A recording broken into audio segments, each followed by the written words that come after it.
hơn 200.000. Con này chỉ là lấy con này thôi mà. Mình mua về. Trung Quốc về đấy. Có 20.000. Cái này bán Phải bao nhiêu? đâu. Cái này bán bao nhiêu? Mấy em bán ở đây 40 ạ. 40.000.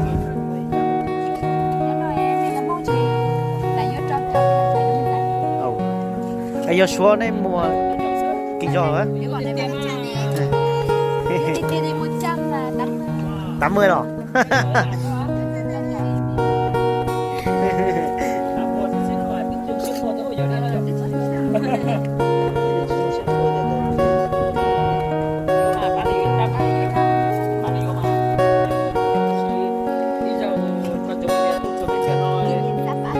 Cũng bỏ tiền giờ dùng xì tía mà giờ trắng nó sẽ lo. Tua.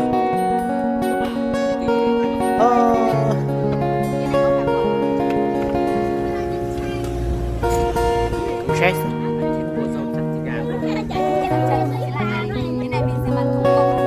Nó nói gì? Ok đó nhỉ. Con chặt thoải mái luôn. Cái này chặt thoải mái luôn.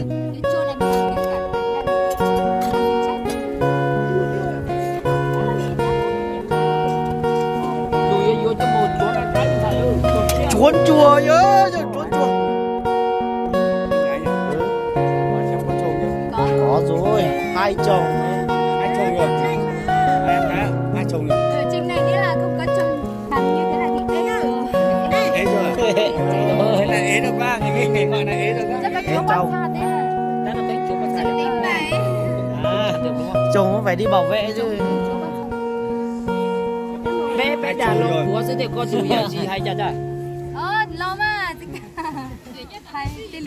Chả bé thả lo búa chẳng như con dù giờ gà cha luôn lo nó mới bé chậu mà bé chậu khác chứ này.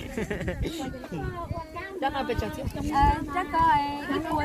Bên muốn nhất là gì? Bên ít tuổi chứ thì mà muốn thấy ít tuổi con giả từ bao nhiêu?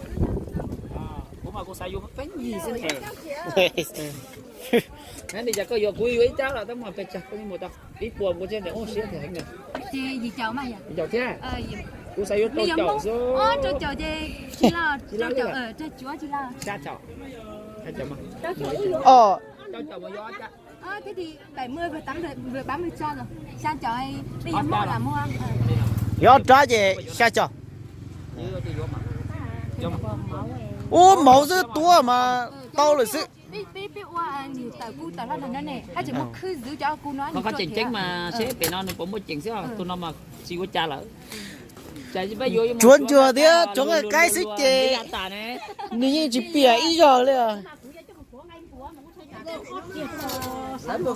Quảng cáo chúa cái thử á. Cho nó cái quảng cáo ra. Người ta có cho chỗ. Cái gì mà bắt xà này.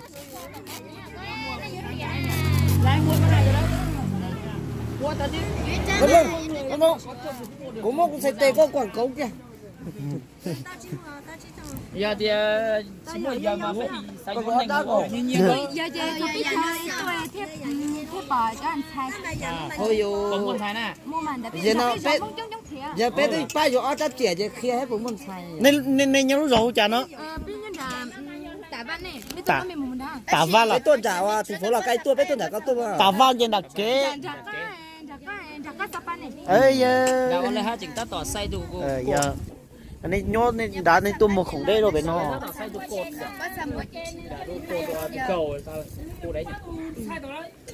Chắc một số cô đấy. Bé là bé thì chỉ bao thế chị. Nên thả cho bé chụp bao nhiêu nhá Sapa. Nhá Sapa sao?